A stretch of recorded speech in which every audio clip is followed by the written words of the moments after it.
ભાવનગરના ગારિયાધાર નજીક આવેલા માધવ ગૌધામ કે જ્યાં 950 કરતાં પણ વધુ બીમાર રખડતા વૃદ્ધ અશક્ત પશુઓ બળદ તેમજ ગાયો રાખવામાં આવે છે. તેની સારવાર અને સેવા કરવામાં આવે છે. ભાવનગર જિલ્લાના પરવડી ગારિયાધાર રોડ નજીક PM ચેરિટેબલ ટ્રસ્ટ સંચાલિત માધવ ગૌધામ આવેલું છે, જ્યાં અનેક બીમાર ગાયો તેમજ બળદની સેવા કરવામાં આવે છે અને સેવાનું ઉમદા ઉદાહરણ પૂરું પાડવામાં આવ્યું છે. ગૌધામ કે જેની શરૂઆત PD ડાયમંડ દ્વારા કરવામાં આવી હતી, ત્યારબાદ 2017-18માં નવા ટ્રસ્ટની સ્થાપના કરવામાં આવી હતી. ત્યારબાદ એવું નક્કી કરવામાં આવ્યું કે આપણે અહીં બીમાર પશુઓની સારવાર કરવી છે અને તેની સાર સંભાળ રાખવી છે. હાલ આ ગૌશાળામાં 950 કરતાં પણ વધુ બીમાર પશુઓની સારવાર કરવામાં આવી રહી છે. નજીકના વિસ્તાર તેમજ ગુજરાત રાજ્યના કોઈપણ વિસ્તારથી માણસો અહીં વૃદ્ધ, અશક્ત અથવા તો બીમાર પશુઓને મૂકી જાય છે, જેની અહીં સરસ રીતે સાર સંભાળ કરવામાં આવે છે અને તેને સાજા કરવામાં આવે છે. આ ગૌધામ ગૌશાળાનો બોલેરો કોઈપણ વિસ્તારમાંથી જાણ થાય કે અહીં બીમાર પશુ છે તો ત્યાં જઈ અને બોલેરો મારફતે અહીં ગૌશાળામાં બીમાર પશુને લાવવામાં આવે છે. આ ગૌશાળામાં ખાસ કરીને બીમાર પશુઓ માટે અલગ અલગ વોર્ડ પણ બનાવવામાં આવ્યા છે, જેમાં અપંગ વોર્ડ, અંધ વોર્ડ, વૃદ્ધ વોર્ડ, બળદ માટે અને ગાયો માટે અલગ અલગ રાખવામાં આવેલ છે. તેમજ બીમાર વોર્ડ અને ખાસ કરીને જ્યારે બહારથી વધુ બીમાર પશુને લાવવામાં આવે તો તેના માટે ICU વોર્ડ પણ અહીં ઉપલબ્ધ છે. અહીં ડૉક્ટરની ટીમ પણ રાખવામાં આવેલી છે. આ ગૌશાળામાં પશુઓના અનેક પ્રકારના ઓપરેશન કરવામાં આવ્યા છે અને તે પશુઓને સાજા કરીને અહીં આજીવન માટે રાખવામાં આવે છે. આ ગૌશાળામાં ગાયોનો ચારા માટે નજીકના અલગ અલગ ગામોમાંથી દાન આવે છે. હાલમાં પણ તણસા રાજપરા પાસ ગામેથી રોજના 2 આઈસર ભરાઈને ગાયો માટે પાલનના ભર્યાઈને આવે છે. અનેક દાતાઓના સહયોગથી અહીં સારી એવી સેવા કરવામાં આવી રહી છે. અહીં અનેક યુવકો સુરત ખાતેથી પણ રવિવારના રજાના દિવસે સેવા આપવા માટે આવે છે. તો સાથોસાથ આ ગૌશાળામાં બહાર જેટલા લોકો પગાર ઉપર ગાયોની સેવા કરી રહ્યા છે. મેનેજમેન્ટ તરીકે સેવા આપી રહેલ અશ્વિનભાઈએ જણાવ્યું કે શરૂઆત PD ડાયમંડ દ્વારા કરવામાં આવી હતી. ત્યારબાદ 2017માં નવા ટ્રસ્ટની સ્થાપના કરવામાં આવી. ત્યારબાદ એવું નક્કી કરવામાં આવ્યું કે અહીં બીમાર પશુઓની જ સારવાર કરવી છે. જે લોકો રસ્તે રઝળતા ઢોર મૂકી દે છે તેનો સંદેશ આપતા જણાવ્યું હતું કે બને ત્યાં સુધી પશુને સાચવો, તેનું ઘડપણ પાડો. દરેક વ્યક્તિ જો પશુઓ રજવાડા મોકલશે તો ગૌશાળામાં કેટલાક ઓછું સમાશે. અત્યારે આ ગૌશાળામાં 950 કરતાં પણ વધુ પશુઓ છે, જેમાં 400થી 425 જેટલા બળદ છે. 400 કરતાં વધુ રસ્તે રજવાડી દુઃખી ગાયો છે. તે ગાયોને સારી કરવામાં આવી છે અને જે 400 કરતાં પણ વધુ ગાયો નહીં રાખવામાં આવી છે. બીમાર અથવા રઝળતા હોય તેવા પશુઓના નજીકના વિસ્તારમાંથી અમારો બોલેરો લઈ જઈને આવે છે, તેમજ દૂરથી અહીં લઈ આવે છે, જેના સણસરો, સાવરકુંડલા, અમરેલી, લાઠી તેમજ ઢાંકણકુંડા સહિત ગુજરાત રાજ્યના અનેક વિસ્તારોમાંથી અહીં પશુઓને બીમાર હાલતમાં આવે છે. જ્યાં સુધી મારી પાસે જગ્યા છે ત્યાં સુધી અહીં પશુઓની મૂકી જવાની ના નથી પાડતા. કોઈના ફોન આવે અથવા કોઈ અહીં બીમાર પશુ રસ્તે રઝળતું હોય તો તેને અહીં મૂકી જાય છે. તેની અહીં સેવા કરવામાં આવે છે. અહીં આવેલ ICU વોર્ડમાં તેને સારવાર કરવામાં આવે છે.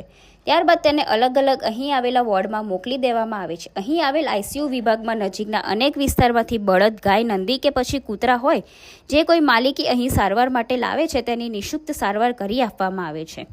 અહીં એક ડૉક્ટર તેમજ તેની સાથે બીજા 2 માણસની ટીમ તેની સારવાર કરે છે. કોઈ પણ પશુ આવે છે તેને અહીં આજીવન રાખવામાં આવે છે. અન્ય કોઈ ગૌશાળા કે પાંજરાપોળમાં મૂકવા જવામાં આવતા નથી.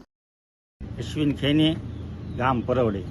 હું આ PM ચેરિટેબલ ટ્રસ્ટ સંચાલિત માધવ ગૌધામ, પરવડી ગારિયાધાર રોડ, તાલુકો ગારિયાધાર ને જિલ્લો ભાવનગર, આમાં હું મેનેજમેન્ટ તરીકે સેવા આપી રહ્યો છું.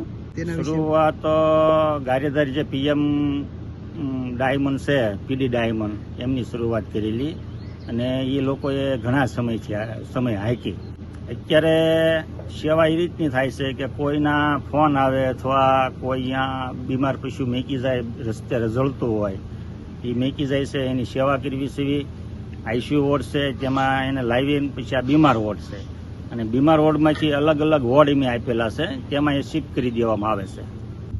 તો આ સંસ્થાની સ્થાપના તો મને બહુ ખ્યાલ નથી, પણ ગારિયાધાર જે PD ડાયમંડ છે એમને કરેલી. ત્યાર પછી 2017-18માં નવું ટ્રસ્ટ સ્થાપવામાં આવ્યું. ત્યારે સ્થાપના નવા ટ્રસ્ટની થઈ અને ત્યારથી પછી એવું નક્કી કરવામાં આવ્યું કે આપણે બીમાર પશુની સેવા કરવી છે. સંદેશો તો એટલો તો દેવા માંગીશ કે બને ત્યાં લગીને તમે એને સાસવો, એના ગડપણ પાળો. કારણ કે ગૌશાળા બીમાર લાવે તો છે જ, પણ તમે બધા મેલી દેશો તો અહીંયા તો ગૌશાળા કેટલુંક ભેગું કરી શકશે. હાલની અંદર 950+ પશુઓ છે. તેમાં 400 થી 450 બળદ છે, પછી 400 જે ખોટા અસલ છે એ દુખી ગાયો જે આપણે રસ્તા રજૂમાં લાવ્યા છીએ તે ગાયોને સારી કરીને 400 ગાયો એ છે અને 100 ગાય જે હું તમને આગળ દેખાડવાનો સંવર્ધન વિભાગ એ છે. બીમાર તો પહેલા અમારો બોલેરો જે છે એ આજુબાજુના ગામમાંથી લઈ આવે છે અને દૂરથી કોઈ હોય સનોસરા છે, આમ કુંડલા બાજુથી આવે છે, અમરેલી લાઠી બાજુથી આવે છે અને ઢાકણ કુંડા આજુબાજુથી પણ આવે છે. હું અશ્વિન ખેની અહીંયા મેનેજમેન્ટ તરીકે સેવા આપું છું અને આ આપણો આઈસીયુ વોર્ડ છે જે આજુબાજુના ગામડામાંથી 50 કિલોમીટરમાંથી 70 કિલોમીટરમાંથી જે કાંઈ બળદ હોય કે ગાય હોય કે કોઈ નંદી મહારાજ હોય કે કૂતરા હોય, કોઈ પણની સેવા અમે અહીંયા કરી રહ્યા છીએ. અમારે બાજુમાં ગાડીધારી પડે છે તો ત્યાંથી માલિકીના જે પણ પશુ જીવ લાવે છે તો તેમની અમે કોઈ પણ ફી લેતા નથી, ફ્રી ઓફમાં સાવ કરી દઈએ છીએ.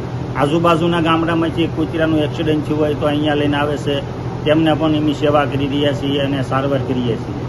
આજુબાજુના ગામમાંથી જે કાંઈ જીવ આવે છે તેમને પહેલાં અહીંયા લાવવામાં આવે છે.